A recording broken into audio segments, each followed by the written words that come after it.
Hola, hola. Vamos arrancando.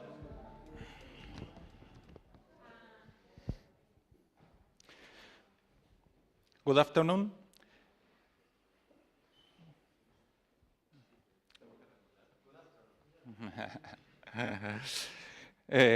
It's my pleasure to introduce today's speaker, Dr. Anurag Purwar.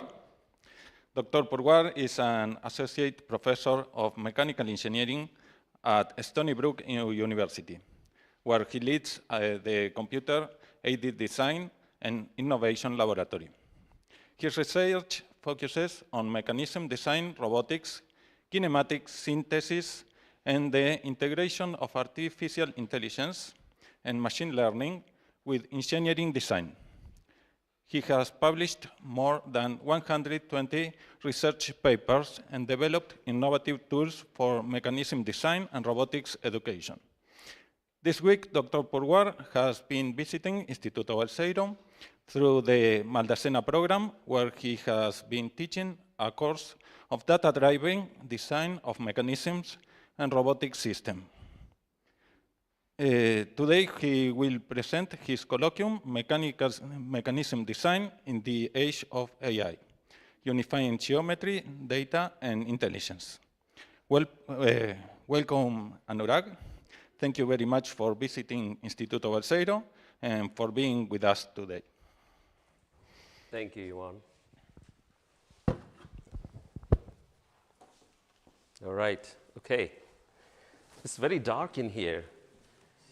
Are you guys going to go to sleep now? All right. Buenas tardes. Did I say that right? Buenas tardes. Let me try that again. That's all the Spanish I can muster today.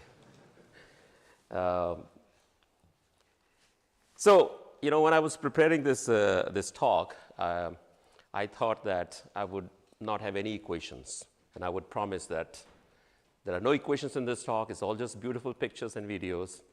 But then if I told you that, I would be lying, because there are a lot of equations.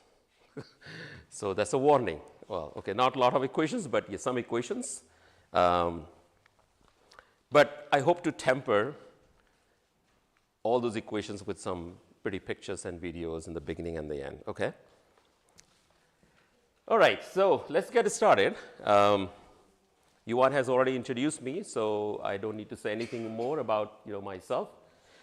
Before I actually get into my talk, I want to tell you a little bit about where I come from. So I come from one of the SUNY flagship campuses. It's the Stony Brook campus in the southeast corner of New York State. So what you're seeing here is what we call Long Island. It's Long Island because it's long and it's an island. And the Stony Brook is right in the middle on the north shore of Long Island. So we're about an hour drive, give or take, from Manhattan. So this little strip you see in yellow is Manhattan for you. And on the easternmost side is what we call Montauk Point. That's like the easternmost point of New York State. And there's a lighthouse there. And on the west side, you know what this is, right? Okay. We're part of the SUNY system. We're the #1 public university in New York. We also have other very good schools like Columbia University, Cornell in New York State, but they're private. We are among the top 100 universities in the US at this time. We are among the top 40 public universities in the country. We are only one of the 10 schools in the US that has been recognized by National Science Foundation as a school that has integrated research with education and teaching effectively. And you will see some examples of that today in my talk. Okay? Lots of patents, lots of inventions, lots of startup companies, and I will have a chance to talk about something that I created and licensing of some of my inventions.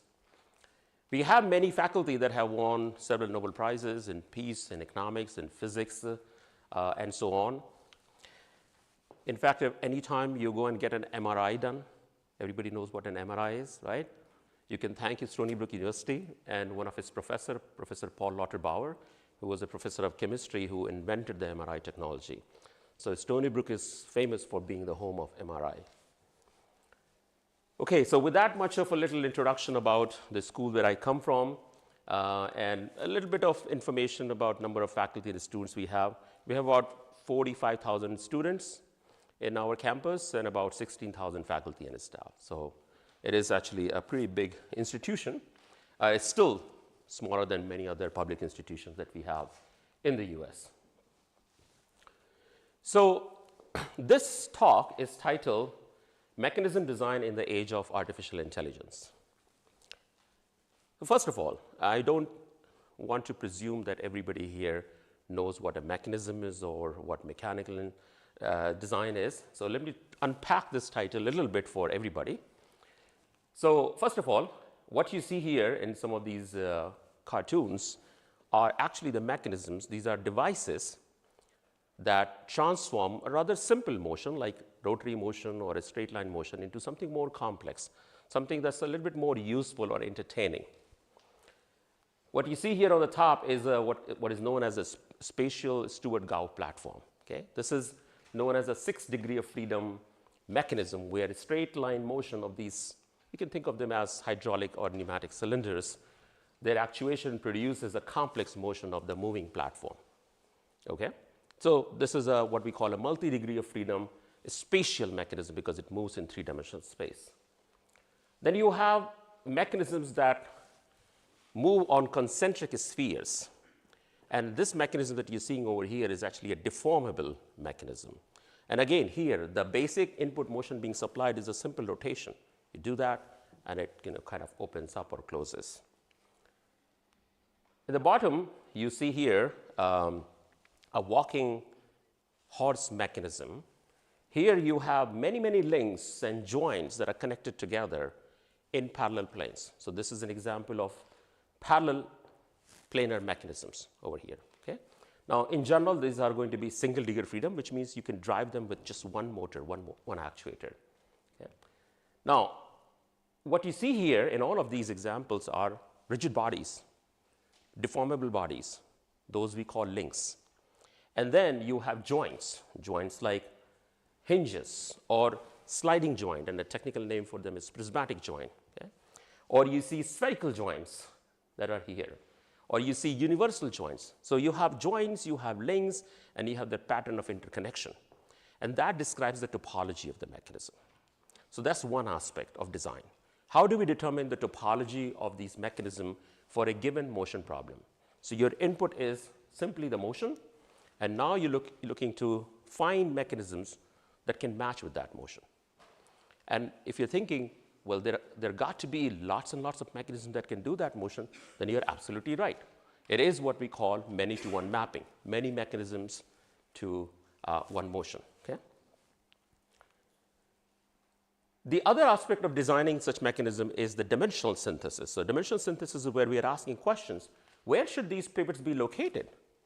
What should be the dimension of the links? Right? So the design of mechanism entails finding the type or the topology and the dimension. Okay? Now, this is a very hard problem to solve because the relationship that exists between the motion and the dimensional parameters is highly nonlinear. Now, what doesn't help our cause is that if you look at the existing approaches to designing mechanisms, they are pretty ineffective in finding the type and dimension both. Most of the research that has happened post-World War II, and this really goes back to the time when a professor at Columbia University, his name was Ferdinand Frauenstein, and we are all his descendant actually at this time. He first wrote the design equation for 4-bar mechanism, which is possibly the simplest single degree of freedom mechanism that you can work with. Since then, lots and lots of papers have been published on the analysis side of things, right? So which means you have the mechanism, you want to understand what its behavior, what its performance is going to be. But the inverse problem is extremely hard. And in this talk today, I'm going to show you how we have tried to tackle this problem by bringing together geometry, data, and intelligence. Okay? So kinematics is nothing but geometry of motion.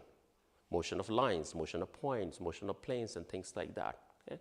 And data here is a sort of an overloaded word. So one kind of data is the data provided by the user. I want to move this clicker in a certain way in the space. I want to design a mechanism that can do that for me. So that's the data given to me. Okay? The other kind of data is what we can potentially generate from our simulators. So if you want to train a model, I'm sure at least some of you have heard that if you want to train a machine learning model like a neural network, you need lots and lots of data. And you don't need just lots and lots of data. You need lots and lots of good quality data, okay? So good quality data is very important for designing such mechanisms. And then I will try to bring everything together towards the second half of my talk, where we will be using neural networks and various flavors of neural networks to kind of solve this problem. Okay, so with that much of little introduction, let me pose a very simple problem to you. Okay? Now, people have been designing mechanisms for thousands of years. In fact, the earliest mention of the mechanisms you find in some of the books written in 5th century BC in China. Okay? Of course, there were no design tools at that time for people to design mechanisms. There were no theories. There were no methods whatsoever. What does that tell you? It tells you that human creativity does not depend on having access to governing equations or design tools. People can design things, people can create things, even if they don't have access to these tools. So people have been designing mechanisms for a long, long time. And it turns out that most of the ingenious mechanisms that exist today in the world were not created by people like me, engineers or scientists.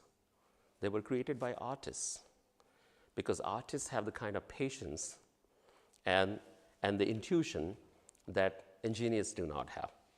Okay?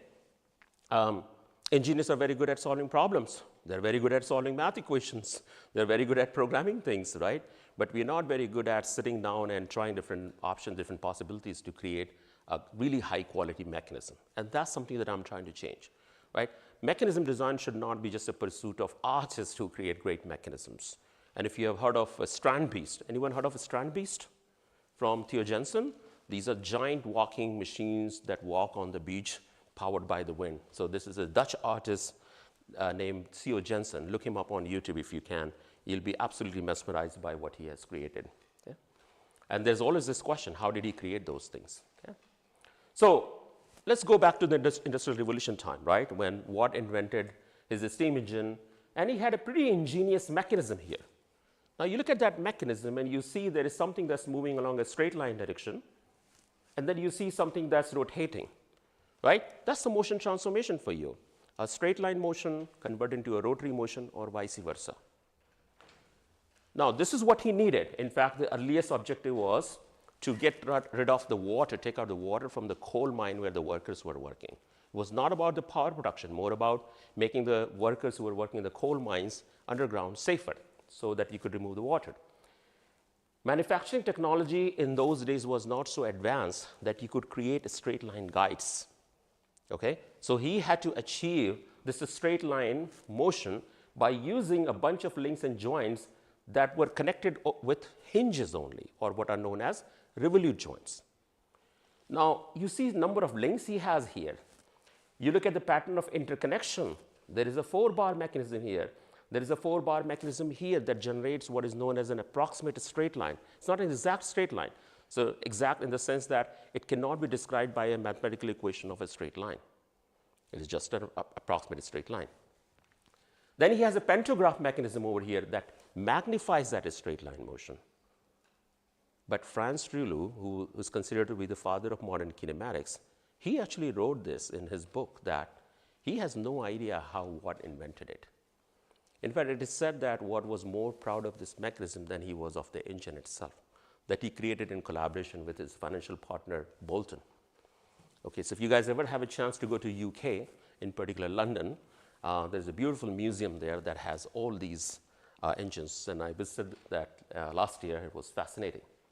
So, question, how do you design this? How did Watt design it at that time? Without access to any design tools, without access to any theory. My own Watt-like moment came back in around 2010, 2011, 15 years ago, when a retired doctor who suffered from post-polio syndrome, which is a syndrome where sometimes you lose the ability to get up from a seated position. This is a retired doctor. This is my class, freshman design class from a few years ago. As you can see, I had a lot more hair at that time. He came to me and he said that I need a device that would help me get up. And believe it, when I looked at his problem, I said, well, by God, there must be already a device in the market that can help him. And then as I learned more and more about his difficulties, I found that he was living home alone. Sometimes a nurse would come to assist him, but he was home alone, and he wanted something that would get him up on his own, right? So it should not be a device that somebody else will operate. He wanted a multifunctional mobility assist device that would get him up.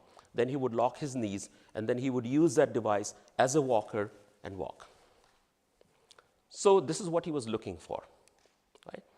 Now, when we looked at the problem, we realized that, first of all, there were no devices in the market that could do that for him, okay? There were devices that would get you up, like Hoyer lift in the hospitals and nursing homes, but nothing what he wanted, a portable device. Of course, he wanted a lot more. He wanted to be able to collapse it, put it in his trunk, go somewhere, go to the movies, go to the restaurants and things like that. That was not our goal. We wanted to create something that would assist him in his home, okay? And I realized that there were no design tools to do something like this, okay? So we toiled hard. We looked into the literature of the biomechanics of, getting up process from a seated position. And in the end, we did create something, but this happened after a couple of years, okay? We designed a mechanism that could naturally get him up from a seated position. We prototyped the mechanism in a walker, a custom walker-like frame. We integrated it, drove it using linear actuator, and then he could use that to kind of walk around. But it is my personal failure that by the time we finished this device, his condition had gone down so badly that he could no longer use this device. So for me, it was a personal pain point to see someone who over time became my friend, and I could not make something for him that would be useful. And ultimately, he passed away in 2018. But because he had this vision, we were able to create this device. A company based in Long Island came to us called Biodex Medical System and said, we would like to license this patent from you guys, right? So these patents are owned by the university, and they license the technology, and I helped them put the device together, and now they sell these devices in the market. So hospitals, nursing homes, assisted living facilities around in the country, and not just in the US, but in Europe also are using it. But what did not escape my attention was that we could not do this fast enough for him. And this is when I started to think about creating a design tool that engineers, students could use to create mechanisms for problems like these, but for also other kinds of motion-related difficulties like walking, sit to stand, we already see here, wrist control, motion, whatever you have, we wanted to be able to do this in a more effective way. So I showed you a picture, and before I throw a lot of equations at you, I thought I would show you this little video from Biodex. They put this together once they licensed our technology, and they started to build their own product around the technology. So you'll be able to see what that device actually looks like, both the prototype as well as the market-ready device.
There's something else you might have noticed.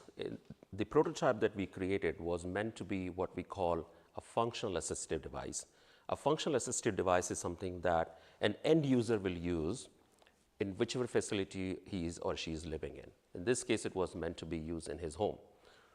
On the other hand, Biodex, when they licensed our patent, they decided that they will pivot to creating what is known as an ambulation therapy aid. So instead of creating a device that will be sold to the end user, they pivoted to provide these devices to the physical therapy clinics, because over there, the physical therapists are doing therapy on the patients. And some of the patients are extremely obese because of their condition. They cannot be lifted. In fact, one of the biggest problems in the nursing industry is workers' compensation, because nurses break their back while trying to lift heavy patients. So they pivoted to actually creating this device as an ambulation therapy aid rather than as a functional assistive device. So with that, here's a bit of an outline. So I'm going to talk about the different paradigms for synthesis, current paradigm, as well as our newly proposed one, as well as integration of machine learning and AI in design of mechanism from a kinematics point of view. And then I'll present some of the examples in physical therapy and rehabilitation, including the sit-to-stand motion. Okay? So when it comes to designing machines or robots, one of the earliest tasks you have to do is what is known as conceptual design of mechanisms that power the motion of those machines. Right? You look at any machine, any robot around you that has any motion, it has at least one and sometimes more than a few mechanisms that are generating the motion for that device. And this is what we call function to form transformation. So your function or the task or the data could be given in terms of a few discrete poses. It could be a continuous motion. It could be just a point moving along a certain path, like I showed you for the sit-to-stand device. And your goal is to generate a mechanism that can create this function or this task for you. Okay? So the basic question here is there enough information in this data that will allow us to determine both the type or the topology and the dimension of the mechanisms? So that's the basic question. Okay? Now, most of the time in a typical design problem, this is not the only thing you are given. In fact, you may not even be given this. You might be given a very general sort of a requirement, like our retired doctor told us. He didn't say, please give me a mechanism that interpolates through 5 poses. He didn't say that. He just said, I need assistance in getting up. Now you figure out what your task will be. So this is something that's up to us as designers or as engineers to figure out what that task should be. Now, sometimes the task is not just the motion. It's also, well, I can't have, if I'm trying to create a portable device, I can't have my pivots of the mechanism to be on the ceiling because I'm trying to create a portable device. So I have other design requirements that I have to account for here. Okay?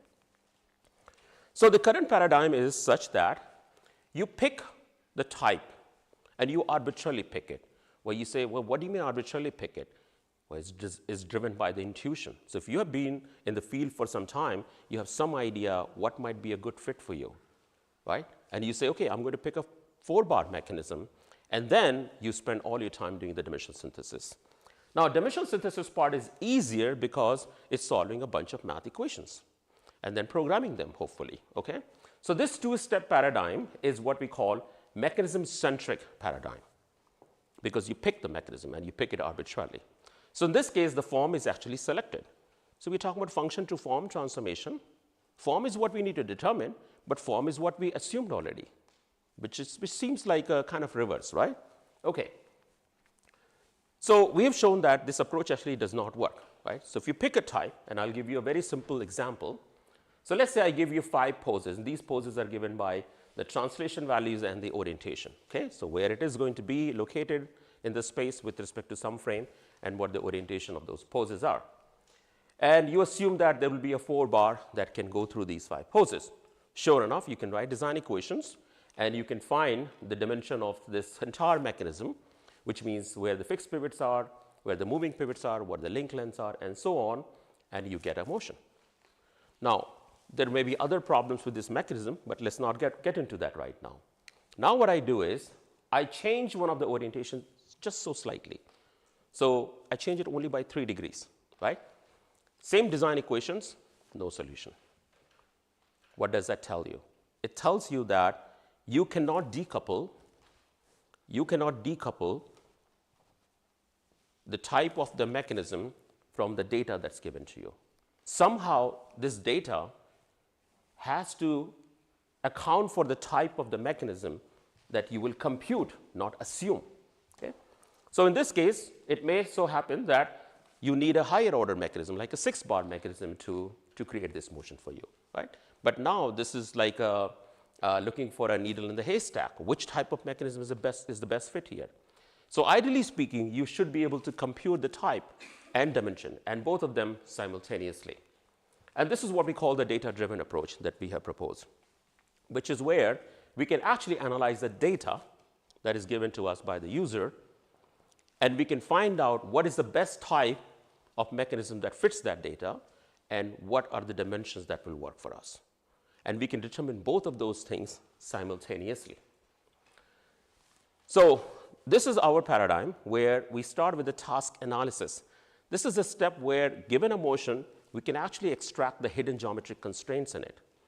Now, the geometric constraints we are talking about are really plane constraints, the line constraints, the point constraints. Okay? And if we can figure out what those geometric constraints are, then I can achieve those geometric constraints using the mechanical dyad of a mechanism. So here is a simple example. If I figure out that I have a geometric constraint which is a circle, then I can create that circle by using a link which is hinged at one point, and it's allowed to rotate. If I find out that one of the hidden constraints is that there's a point that moves along a straight line, then I can attach a sliding joint there, and I can achieve that straight line motion. So the first step is to extract the type and dimension of geometric constraints. And then I can match it with one of the open chains of the mechanisms. Now, there may be more than one open chain that can generate that motion for you. So then it's a multi-degree of freedom system. But if you want a single degree of freedom system, then you can start to couple some of those chains and reduce them to single degree of freedom system. Okay? And that's the sort of approach that we have shown actually works very well. Okay? So this became sort of the focus of a research project that was funded by National Science Foundation a few years ago, where we wanted to create a new computational framework for simultaneous type and dimension synthesis of mechanism.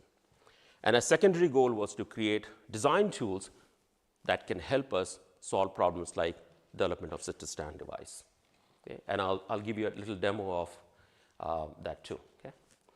So we've done plenty of work in planar mechanism synthesis, spatial mechanisms, and spherical mechanisms. So I'm not going to have time to talk about all of them. So I'll pick a case study so that when you go home, you have a sense of how we have solved this problem. Okay? And that case study is what is known as a Burmester problem. This was a German kinematician back in 1903 or 1904 who proposed what is known as now Burmester problem. And that problem is that if you have 5 poses, given 5 poses, give me the dimension of a 4-bar linkage which has all the joints as revolute or hinges. Okay? It's a very specifically and narrowly defined problem. And in this problem, the number of poses are given to you. You are given the type also. You just have to find the dimensions. Now, back in 1905 or 1904, this was a complex problem to solve, right? Because there were no computers, there were no design equation at that time. Okay? Now, you may say, why 5? Well, because 5 happens to be a magic number for 4-bar mechanism. Because you have, for each of these dyads, each 4-bar mechanism can be seen as 2 dyads that are coupled together, and each dyad has only 5 parameters as the unknown. So if you know them, then you know the dyad. Okay? So we extended this problem we called it extended Burmester problem, because why not? First thing we did was we said that we don't have to have constraints just on the positions. If I'm solving a real design problem, I'm not going to just have requirements on the pose. I might have requirements on the location of the pivots or some other linear or nonlinear constraint. So I'm going to have n geometric constraints. Okay? It doesn't matter what type of constraints those are. And I'm going to ask you to find me both type and dimension, not just a dimension. I'm not going to give you the type because we know that does not work. Okay? Of all types of planar 4-bar linkages that could have revolute or prismatic is a fancy word for sliding joint. Okay? Okay. The constraints can be on poses, pivots, or something equivalent. They could be linear, they could be non-linear. At the same time, Burmester problem sometimes doesn't give a solution. In that case, can you still give me something? right? So it's not just, okay, we didn't get our problem solved, so go home, bye-bye, right? Okay. So here are a few example problems. Here are the 5 poses. And if you use your design equation to solve this, use for a 4-bar, you get no solution. Okay, so there are no solutions in this case. What if you have 4 poses and you are also given the location of the fixed pivots? How do you solve that problem? Burmester problem, as it is defined, doesn't give you answer to that question. What if you're trying to design an aircraft landing gear mechanism and you want your pivots of it to be somewhere in this area because that's where the body of the aircraft is? Okay? Or you're trying to design a reclining seat and your requirement is that the reclining seat should actually travel along a circular path, right? These are extremely complex problems. They may seem simple, but there is no underlying theory as to how to go about solving these problems. So now let's talk a little bit about the theory side of things, okay? So have a little patience.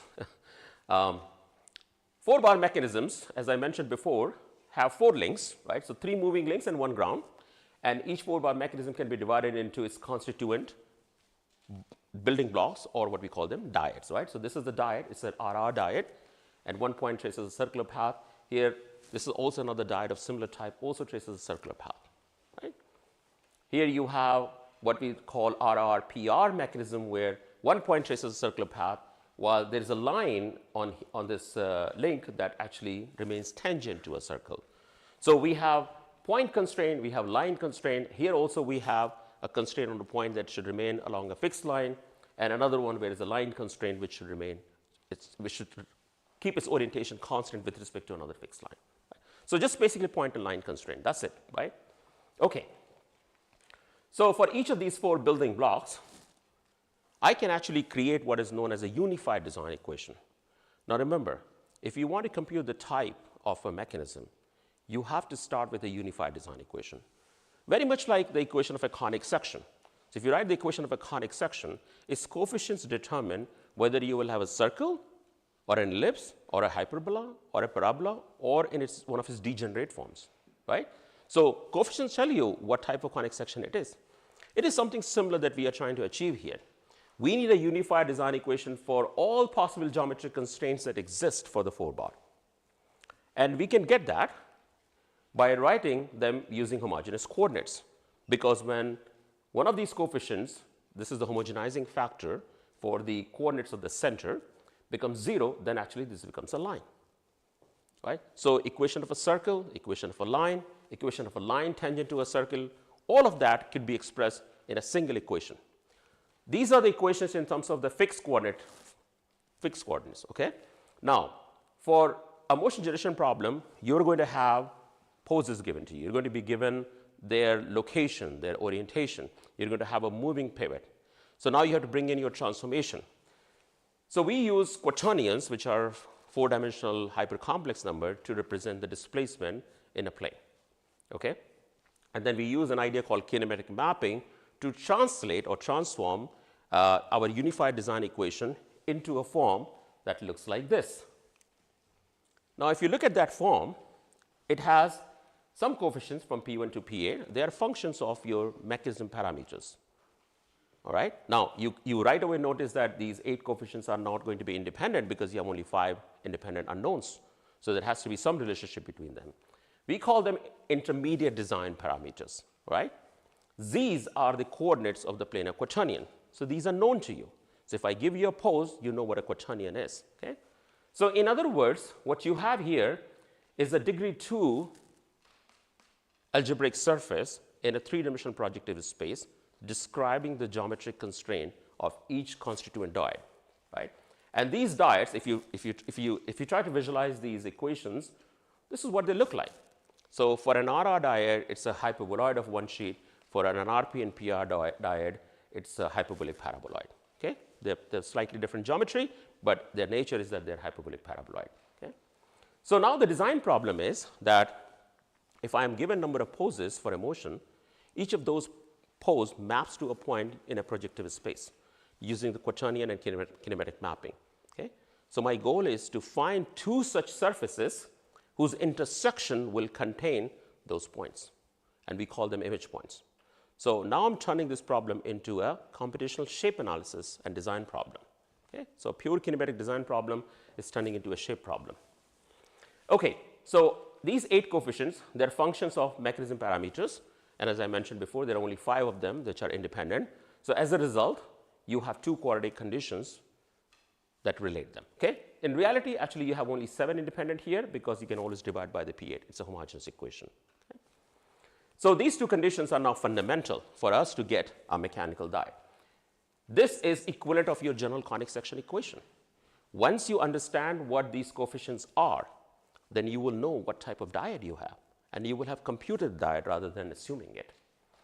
So if you have a constraint, a pose constraint on the coupler, which means we know its position and orientation, then I can write an equation like this, and it will be a linear equation in P1 to P8, because these are known to us, right? We know the quaternion, so that's a linear equation. If I have a constraint on the location of the fixed pivots, I can have a general conic section to describe the location of a fixed pivot on a conic section. Now, x and y's over here are a function of my intermediate design parameters. If I substitute them in here, I get a nonlinear equation in the piece. So my pose constraint equation was linear. This is a nonlinear equation. However, if I set a, b, c to be 0, then I have actually accounted for a line constraint. So I'm saying I want to have my fixed pivots to be on a line, or I want my line to go through a particular point. And because of the principle of projective duality, those 2 things are exactly the same. Okay? And if I set these coefficients to be 0, then I'm saying I want my fixed pivots to be exactly here. Right? So now you see how we are assembling all these geometric constraints in terms of intermediate design parameters P1 to P8. Okay? And this is pretty much all the possibility. Right? All of these are linear. Okay? So all the linear equations, we can assemble them together, and that's what this looks like. Okay? So now this is a problem of solving a bunch of linear equations, and then maybe some nonlinear equations. So we have 2 quadratic conditions that we need to satisfy on these piece, and then there may be additional conditions that we have to satisfy. Okay? Okay, so how do we solve a system of linear equation? Singular value decomposition is a good way to do that, especially when your matrix, your coefficient matrix A is rectangular. Okay? It's not a square matrix. Now, what we do is we find the eigenvector or the singular vector, which are embedded in the V transpose matrix corresponding to near 0 singular values. And all of those vectors are candidate solution for this problem. So if the rank of this matrix is let's say 5, then the null space dimension is 3, right? Because this is an n by 8 matrix. So you pick 3 singular vectors in that case. If your rank is 4, which would be the case if you're given 4 geometric constraints, then the null space dimension is 4. In that case, you pick 4 of those. And an arbitrary linear combination of those is the candidate solution for you, right? So that's your P. Okay, just a bit more math, and then we'll be done with this. Okay, so this is your candidate solution vector. You have either the linear constraints or you have the nonlinear constraint, okay? And these 2 constraints can be further expressed in terms of the coefficients alphas. Why? Because P is now expressed in terms of alphas and the V's. And remember, V1, V2, and V8, 8 minus n, they are known to us. They came from the V transpose matrix of the SVD. Now, alphas are the unknowns. So we are going from mechanism parameters are unknown to the P's being unknown to now alphas being unknown, right? Okay. These 2 quadratic conditions have to be satisfied exactly, because until these conditions are satisfied, you will not be able to reduce your generalized G manifold into something that is specific to a particular type of diode. Okay? So these 2 conditions are extremely important. And these 2 conditions, again, in terms of alpha, reduce to quadratic equations in alphas, right? So let's call them coefficient parameter space or something like that. Okay? So we need to satisfy them. Now, solving the quadratic conditions is not so bad, because we can always reduce them to one single degree 4 polynomial. Okay? And for that we have good analytical solutions. Okay, so let's say I have a 5-pose problem, but I don't really care about some of the poses, but I want them to be as close as possible to them. But Mr. Problem doesn't handle it. So we created what we call an optimal model, where the constraints that we want to relax but also minimize the error with, we create a function that combines them. Okay? So F1i and F2j, they are all possible constraints that we are allowed to relax. And there's some weighing factor also, so if I wanted to weight them, I can weight them. I do have some conditions that I want to satisfy exactly. Those are the quadratic conditions, or anything else that the user says is extremely important to me, right? You know, I will not tolerate if you violate those conditions. Those actually will go in here. So you can have equality constraints, which could be linear, nonlinear, as well as inequality constraints. Okay? And now we want to solve it. Well, how do we solve it? We use Lagrange multiplier method. So that's your function. We want to maximize it. So we can take the partial derivative with respect to individual parameters. And then finally, you know, we can solve it. So let me not go into the details of how we do this. But in the end, we can solve this. Right? Okay. What about the type? How do we find the type? Once you have your P, once you have the P, you can examine the signature. Now, it turns out that for different types of diodes, you get different signature. So if the first three coefficients are 0, you have actually a PR type of diode. If the P1, P4, P5 are 0, then you have an RP diode. And if P1, P2, P3, P4, P5, all of them are 0, you have a PP diode. But we don't talk about the PP diode here because PP diodes do not allow you to create a change in orientation. And if the P1 is not equal to 0, then you get an RR diode, right? So by examining the signature of the P vector, I can actually tell you what is the best type of diode that will be a fit for the data that you gave me. So I'm not making an assumption. I'm computing the type, and by using my inverse kinematic equation, I can also find the dimensions. So now I have found both the type and dimension. So once you have a pair of the P's, P vector, they actually represent the manifold in this three-dimensional projective space.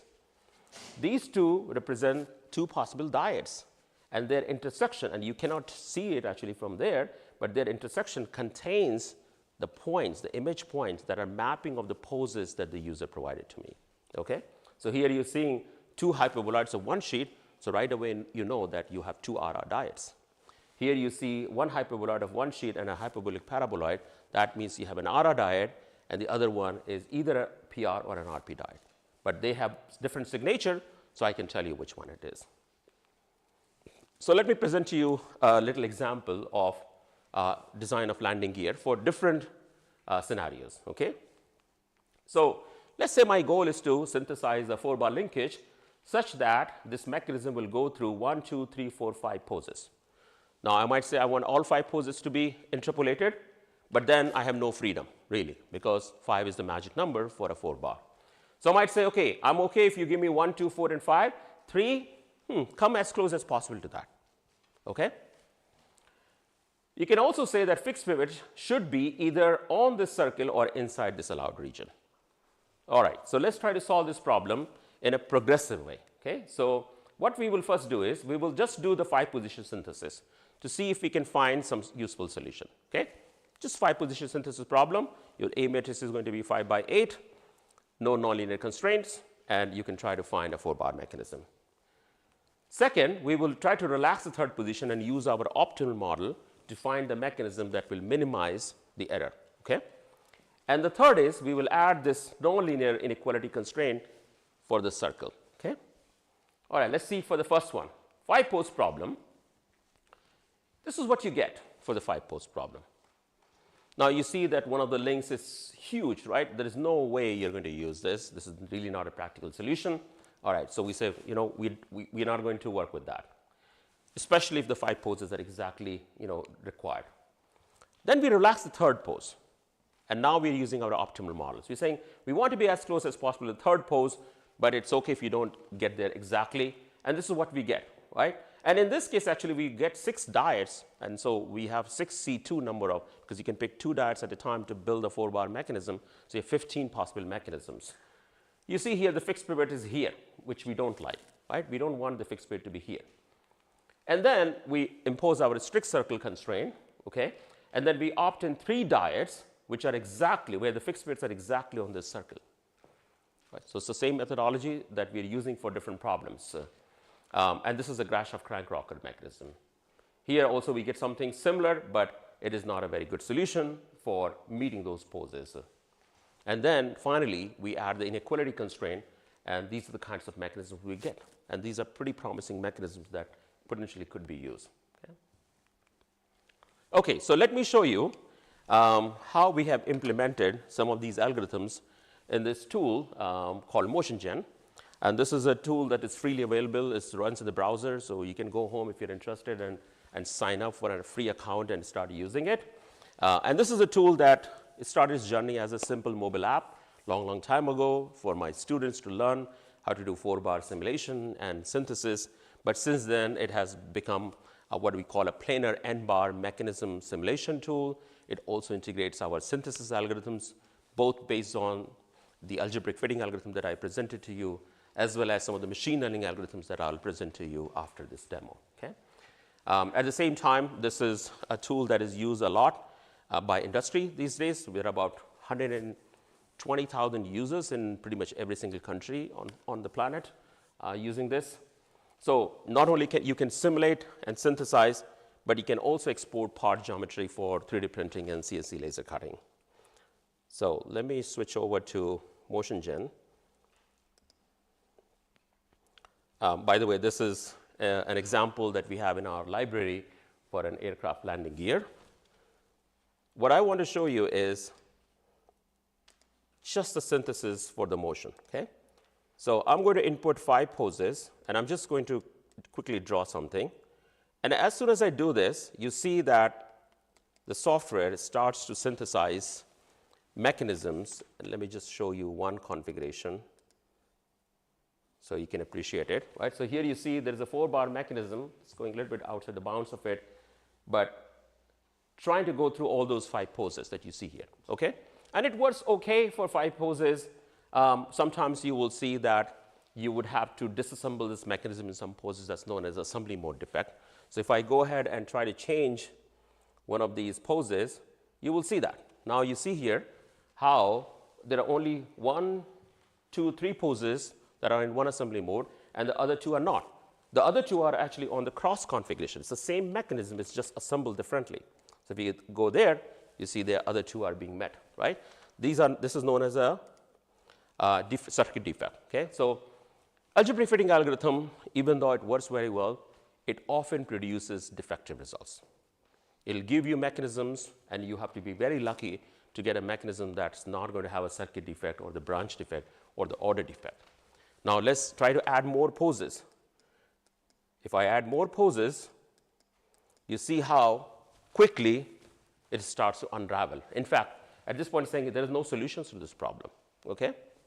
By the way, I have this radio RR only checked, so that's why we are seeing only RR type diodes. But if I uncheck it, you'll start seeing other types of mechanisms as well.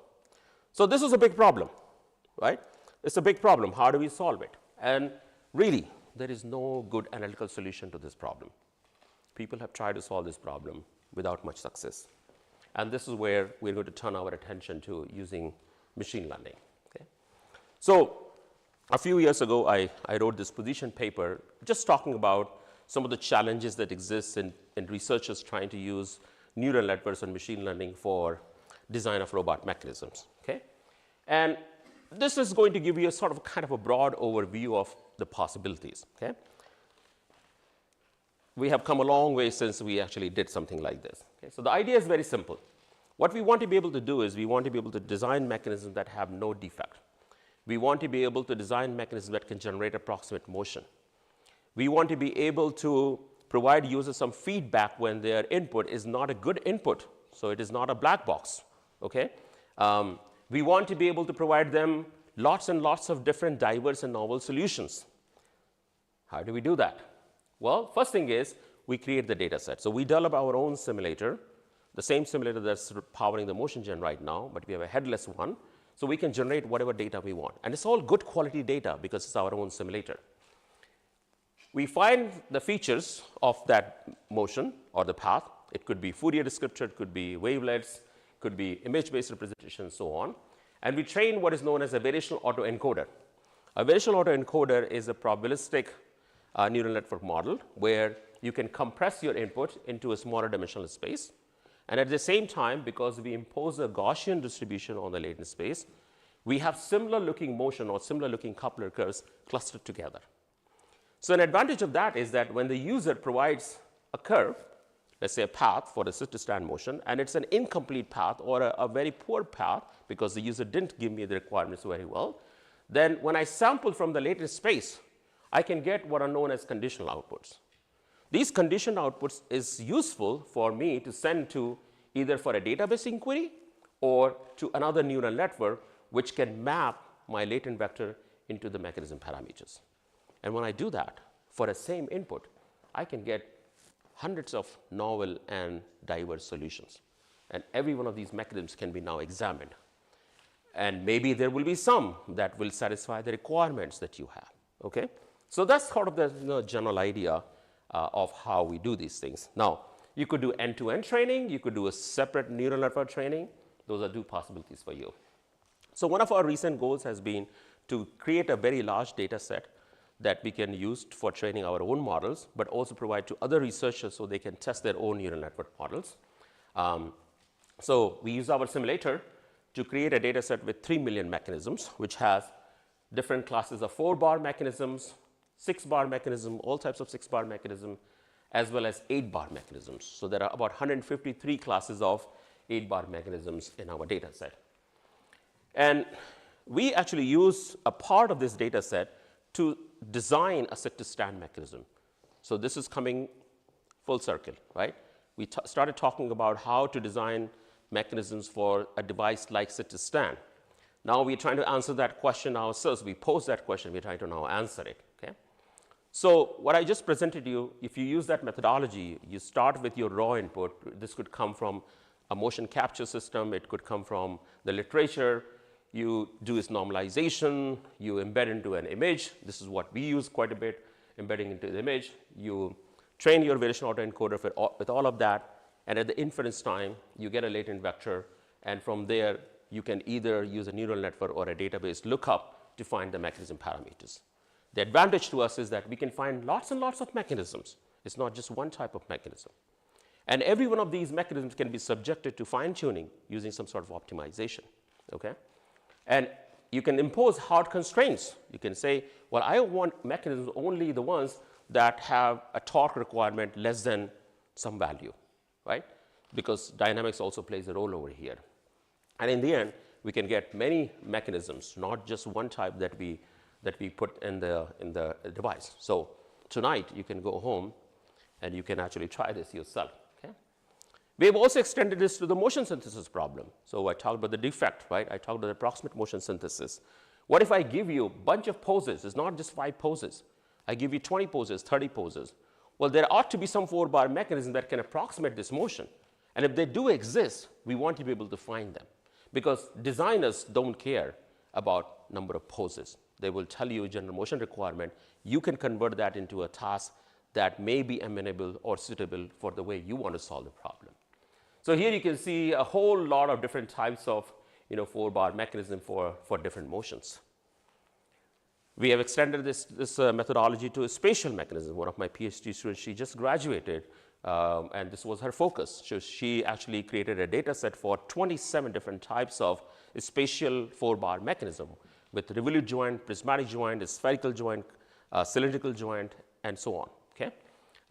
And she was quite successful in getting good results out of it. Here is a sort of a practical example of how you can use this for, let's say, rehabilitation purposes. So there is a motion capture data available from another paper for the upper limb motion, what is known as clustered upper limb motion, right? This is for rehabilitation purposes. And they proposed just one mechanism in there, which we don't know how they found, right? And using our approach, we can find many different mechanisms. Some of them might be a little bit more practical than what was proposed in the paper. And these are the kinds of mechanisms that you can prototype them. Okay. Something else interesting that my student's shooting did was, she said that, I found this mechanism for flapping wing, okay? And she said that we don't know. They had a bunch of analytical equations to design this flapping wing mechanism. And clearly, it took them a lot of time to do it because the polynomial complexity was humongous, a few hundred degrees. So we are trying to see if we can take a database-driven approach to kind of find equivalent mechanisms that can create this flapping wing motion. Okay? So here, what we have are the 3R spatial chains. These are the axes of rotation. and then you have a special 4-bar mechanism. Okay? So this is actually a function generation problem where you have an input, okay? You have an input and you want to control the output orientation, theta 2 and theta 3 over here. Okay, so those are the two angles. This is the function provided in the paper. So theta 2 and theta 3 is a function of theta 1. We want to generate those functions. This is what is known as a function generation problem. Okay? And that's the mechanism we are really looking for, a flapping wing. These are the results from the analytical approach. This is from the original paper, right? So you have here the solid line, which is the desired angle change, and then you have the dash one, which is the actual obtained one from the analytical method. And it works only for one type of mechanism that they had. And what Shooting did was she actually had her data set. So she basically generated lots and lots of samples. And without even using the machine learning, she just ran a simple optimization loop on it. Okay? And she was able to find mechanisms, and not just one, many mechanisms that could actually generate that function that she was looking for. Okay? This is our most recent work that is partially published. What we are trying to do is just like neural networks, they have backpropagation. You can differentiate the loss and you can tweak your parameters. Our goal has been to actually design a simulator that is differentiable. Okay, and we're doing this using PyTorch. Those of you know what PyTorch is. And the idea is rather straightforward. We are going to use a transformer-based architecture, the same architecture that these days powers large language models like ChatGPT and so on, except that this transformer is not designed for text processing. This transformer is designed to handle the joint coordinates of the mechanism. Okay, so this is our own architecture. And before we feed the architecture with the joint coordinate information, we have our own variational autoencoder based architecture for storing and representing our coupler curves. We also have a type embedder. And then once we get some results, which we call candidate designs, we have our optimizer where the differentiable kinematic simulator actually does the fine tuning. So we call this whole pipeline to be retrieve, decode, and the refine. And the results that you get out of this pipeline are absolutely marvelous. Before, we didn't have this, right? So we would only get the top candidates, and if they work, they work, but if they didn't work, then you would have to try again, okay? Now, if we are close to a good enough solution, which we do get from the generated transformer, then our optimizer can take care of the rest of this stuff. Okay. So let me give you a little demo again of the synthesis using machine learning. So let's say today now I have the same problem, which is I want to design a mechanism for sit-to-stand motion. So I'm going to go to the path synthesis option, okay? And now I'm going to draw a path. Okay, so I'm going to choose my task to be lifting someone, let's say from gluteal muscle, okay? So when you support somebody from the glutes and you try to lift them, there is a certain trajectory that you have. And I know that trajectory, so I'm going to draw it. So that trajectory looks like this. Okay, and I'm very, very rough with it because this table is moving and my hands are shaking. It's roughly like that, not a problem. And I hit the run button. And you start seeing these mechanisms that more or less generate that motion for you. Now, you will see that some of them are not very good. Some of them are good. Some of them may be useful for a practical device application, right? Because you want these mechanisms to be compact. But now here you are seeing up to 30 solutions because we are doing a sampling in the latent space up to 30 times. But that's just an artificial limit we have here. We could expand this. Okay? So now you're looking at 4-bar and 6-bar mechanism. I could include the 8-bar and hit the run button again. And now you start seeing even crazier looking mechanisms. So the kinds of things that Theo Jensen would have invented and created over, I don't know, a period of 2 years is something now that you can do in 2 minutes in the software, okay? And you can evaluate these designs.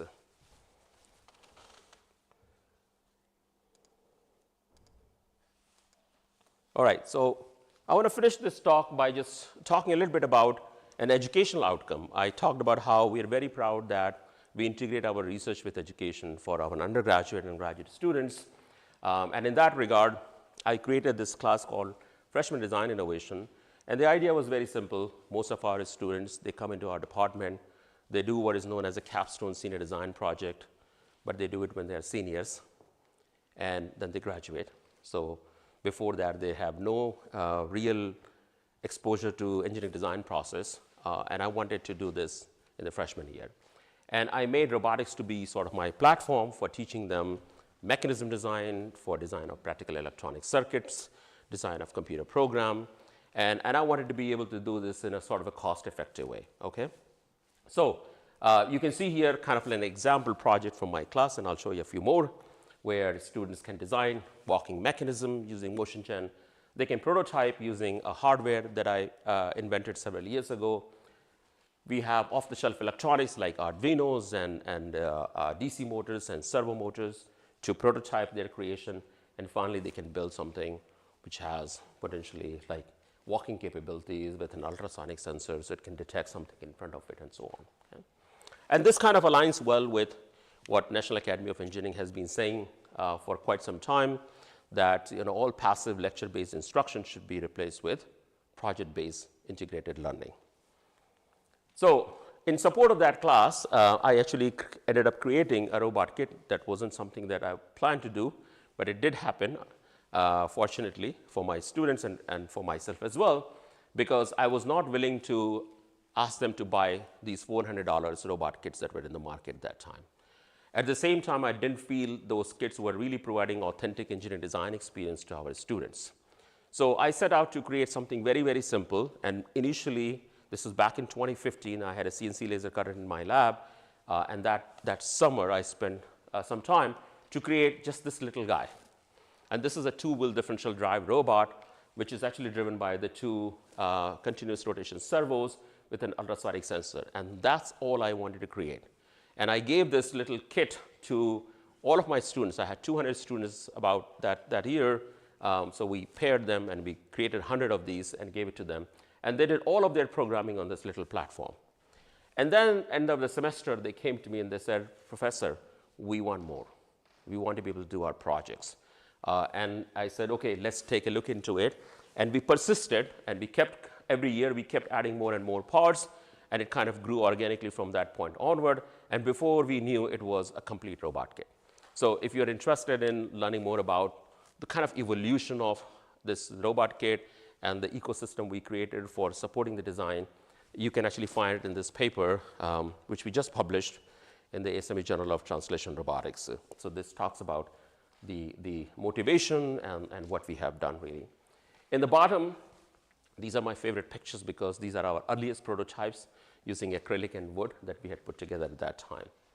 Now, the parts don't look at all like these. Okay? We also develop a whole suite of apps for students so that they can kind of design their own parts, they can manufacture them. This is something we did for very young students, like elementary school students, in collaboration with a school in New York, where they could actually put together their creation in a virtual 3D CAD environment, okay, so by just snapping things together. Builder is another app where students can design their own parts which are compatible with our hardware, and you can use the same connection system.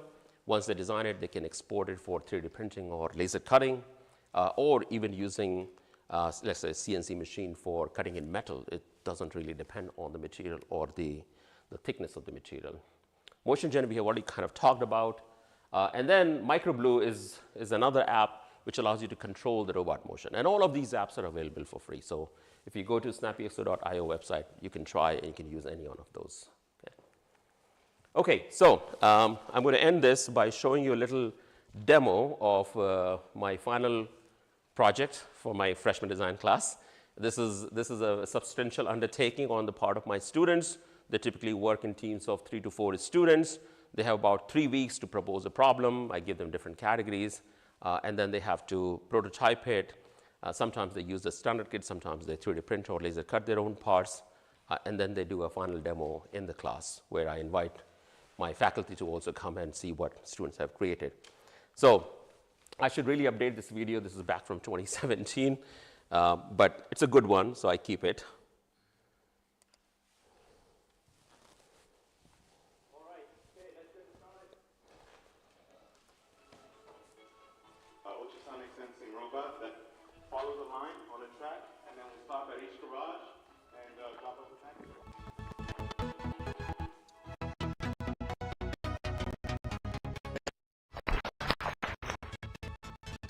Bear, you like to dance?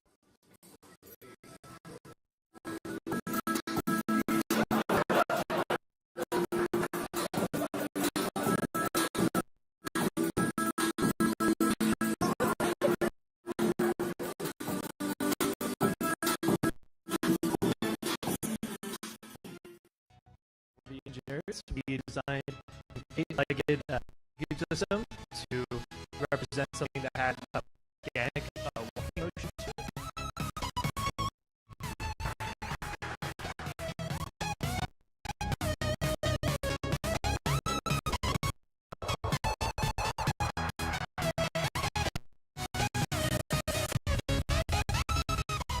The robot basically bends over teamwork.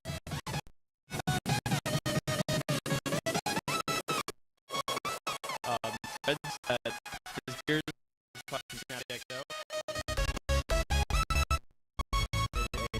Robot with 3 motors, 2 background style wheels, and 1 white one to run the police system.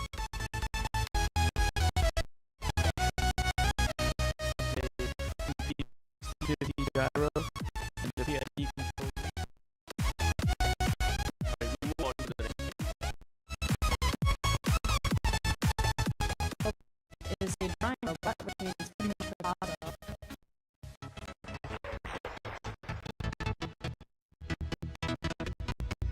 roboto. That text red. All right. With that, thank you everyone for coming here.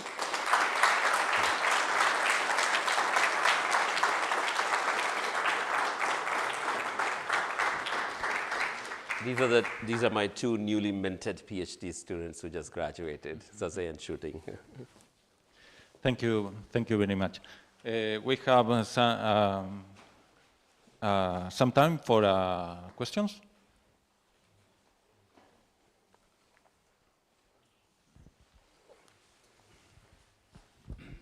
Thank you very much for this illuminating talk. I wanted to ask you, is there any possibility of encountering problems like, for example, bifurcations in the movement or unstable points? I know nothing about the topic, so how do you deal with that? Do they exist, and how do you deal with that? Well, bifurcations and instability, those kinds of things as what we call assembly mode defects. Bifurcation is where you can assemble a mechanism, it's the same geometry in 2 different ways, okay? So you can call it bifurcation, we call it assembly mode defects. So yes, we have that problem. And it's a problem that has been very, very hard to solve, and at least analytically. So that's why we're using machine learning to solve that problem. Instability is in terms of, so instability could manifest in different ways. One would be instability with respect to the user input. User input changes slightly, and then your output is completely different, right? And that's an unstable behavior, which you will expect from a nonlinear system like these, basically. So we actually try to take advantage of that instability, because that means with small changes to the input, we can create very diverse configurations, and any one of these configurations may be useful to the end user. So you're right, all of these problems do exist in design of mechanisms. More question?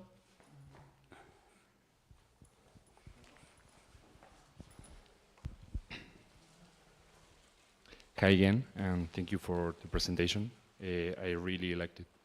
I wanted to ask you which were the biggest challenges you faced while you developed this program, and which things you think that could be improved in the next time? Wow. I could spend a lot of time talking about the challenges. So let me talk a little bit about challenges in terms of what we've been doing in the last 8 years, which is integration of machine learning algorithms and kinematics for design of robot mechanism. The first challenge for me was that I'm in mechanical engineering department. How do I train my students to be able to do these kinds of things, right? If you go to computer science department, those guys are very good at when it comes to training machine learning model. But they know nothing about kinematics. They know nothing about mechanical engineering, right? So for me, this was a toss-up between hiring a computer science PhD student and training them with the kinematics, or hiring one of my own mechanical engineering student and training them with the computer science background, so they could do this kind of work. And that was a hard thing, because I sent them to computer science department to take classes in AI, machine learning, computer vision, and they did. They took those classes, they learned whatever they could, and then it took them some time before they could become productive. Right? If they came with the background knowledge that was necessary, they could become productive within 6 to 8, 9 months' time. But here I had my PhD student who took about a year and a half before they learned any of this stuff and became productive and started producing good results. But that investment paid off, because we were able to basically publish the kind of papers that have never been done before, because we had that sort of unique background in both kinematics and AI and machine learning. So that's more from the resource point of view, right? So human resources. The other challenge is the computational resources. I mean, if you're keeping tab on the current computing market, you know how the memory prices have just gone through the roof, and now it's very hard to find even like cheap computers at a relatively affordable prices. So I have 2 small machine learning servers in my lab, but now we're relying more and more on the cloud-based GPUs to be able to do the training for us.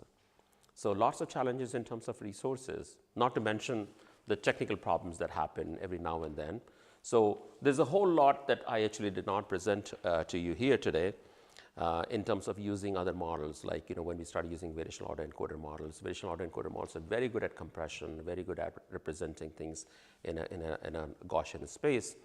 But then connecting them with the mechanisms parameters was another challenge for us, right? How do we train a model? How do we do end-to-end training? Because there is nothing in the current literature that tells us how to go do these things. So a lot of things we had to figure out on our own. So yeah, plenty of challenges.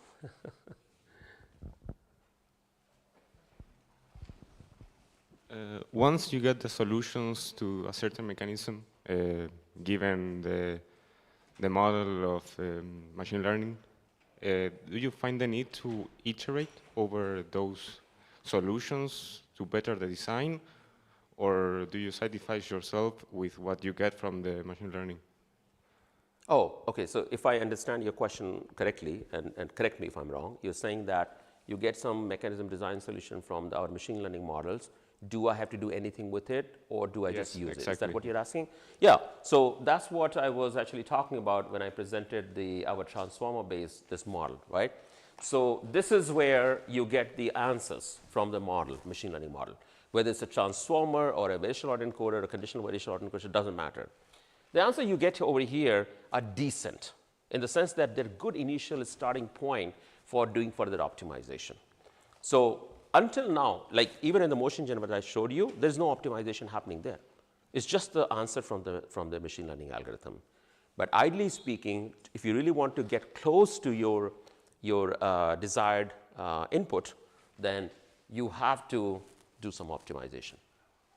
Now, in a lot of cases, you might get a good answer from the machine learning model, and you can stop there, right? Or you could say, oh, you know what? I see that there's a small amount of variation, a small iteration that I need to do with one of my joint locations, and I can get what I need. And that behavior is very well defined, right? So going from the joint coordinates, modifying them to getting a coupler motion is very well defined, right? Unless you're close to a point of singularity. Then, of course, things could completely change, okay? So this is important. Getting good initial solution from a model is very, very important before we can use our differentiable simulator. So we recently actually published a paper on basin of attraction study to see if we did not have the machine learning model, what would happen? And the results are very, very bad. So we kind of showed that you do need a good model to get some good initial solution for optimization. But this is not implemented in the software, if that's what you're asking.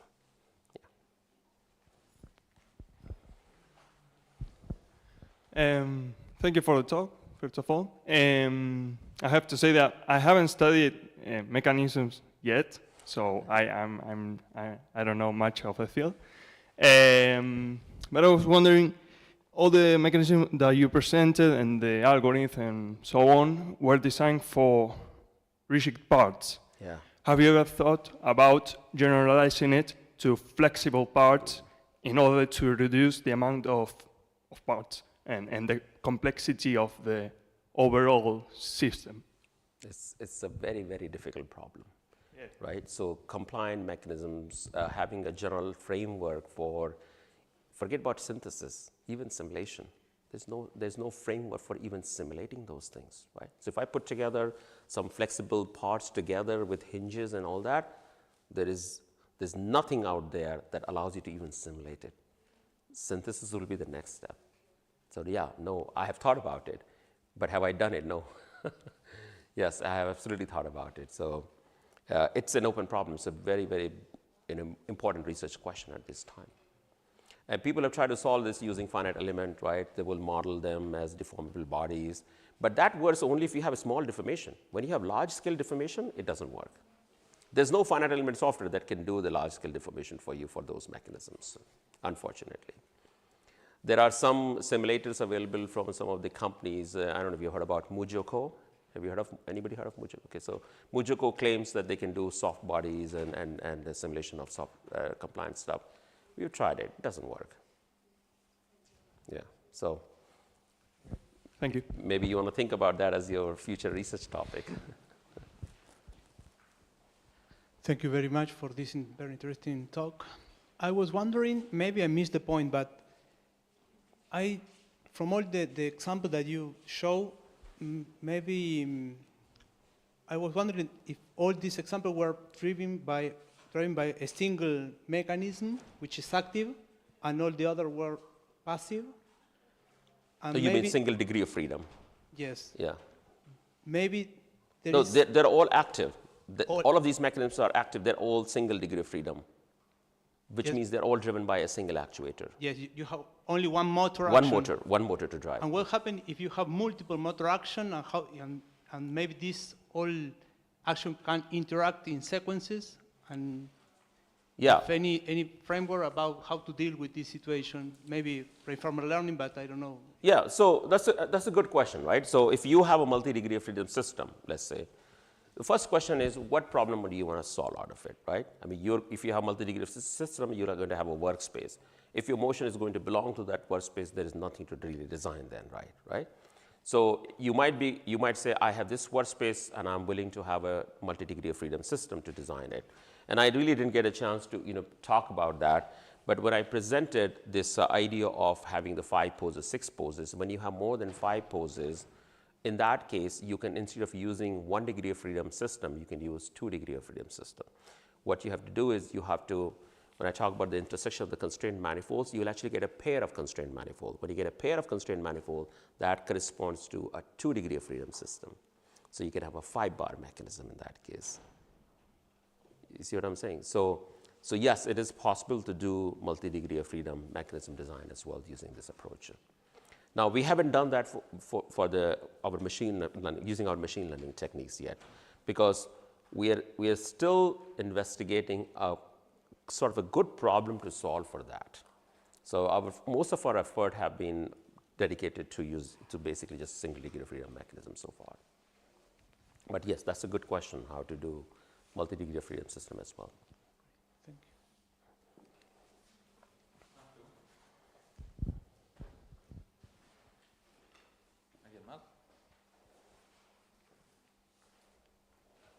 No? There's still a lot of cookies in the back, so make sure you finish them up. Thank you very much. Thank you.